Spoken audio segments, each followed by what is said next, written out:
My YouTube channel anybody can cook. मेरा नाम प्रिया जायसवाल है। आज मैं आप लोगों के साथ रवा उत्तपम की रेसिपी शेयर करने जा रही हूँ। ये बहुत ही क्विक और इंस्टेंट रेसिपी है जिसे बनाना भी बहुत आसान है और ये बहुत कम इंग्रेडिएंट के साथ बन जाता है। तो चलिए फिर ये हेल्दी एंड टेस्टी रेसिपी शुरू करते हैं। तो चलिए सबसे पहले हम बैटर बनाकर रेडी कर लेते हैं। इसके लिए मैंने यहाँ पे 1 कप रवा लिया है। मैंने बारीक वाली रवा का यूज किया है, आप चाहे तो मोटा वाला भी ले सकते हैं। फिर मैं 2/3 कप दही डाल रही हूँ जिसे मैंने अच्छे से विस्क कर लिया है और फिर इन दोनों को अच्छे से मिक्स कर लेंगे। फिर मैं 1/2 कप पानी ले रही हूँ, लेकिन मैं पानी ये पूरा नहीं डालूंगी, अभी थोड़ा थोड़ा पानी डाल करके हम इसे मिक्स करेंगे। तो अच्छे से मैंने इसे मिक्स कर लिया है। मैंने अभी आधा ही पानी का यूज किया है, बाद में अगर जरूरत पड़ेगा तो और पानी डालेंगे। फिर इसमें सॉल्ट ऐड कर रही हूँ एज पर टेस्ट और 1/2 टीस्पून ब्लैक पेपर पाउडर।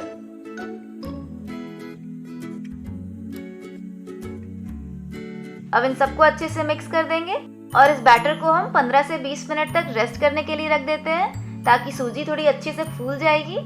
तो 20 मिनट हो गए हैं, ये देखिए सूजी भी अच्छे से फूल गई है और ये बैटर मुझे थोड़ा सा थिक लग रहा है, तो मैं इसमें जो बचा हुआ पानी था वो ऐड कर देती हूँ और इसे अच्छे से मिक्स कर लेंगे। अब मैं इसमें वेजिटेबल्स डाल रही हूँ।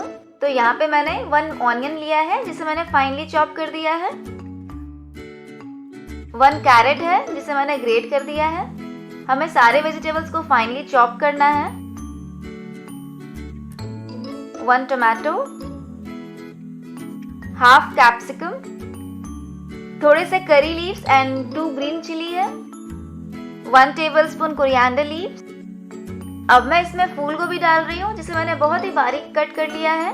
जब आप उत्तपम बनाएं तो फूल गोभी का यूज जरूर करें, ये टेस्ट को बहुत ही इनहांस कर देता है। अब हम इन सबको अच्छे से मिक्स कर देंगे।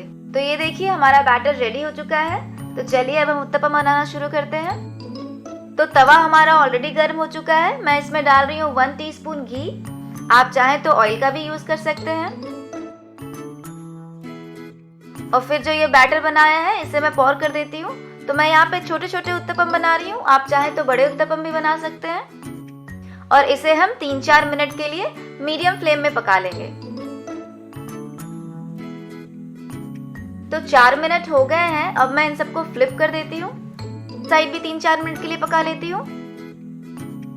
तो ये देखिए ये दोनों साइड से अच्छे से पक चुके हैं। अब मैं गैस बंद कर देती हूँ और चलिए इसकी प्लेटिंग करते हैं। तो ये इंस्टेंट रवा उत्तपम बहुत ही हेल्दी और बहुत ही टेस्टी रेसिपी है।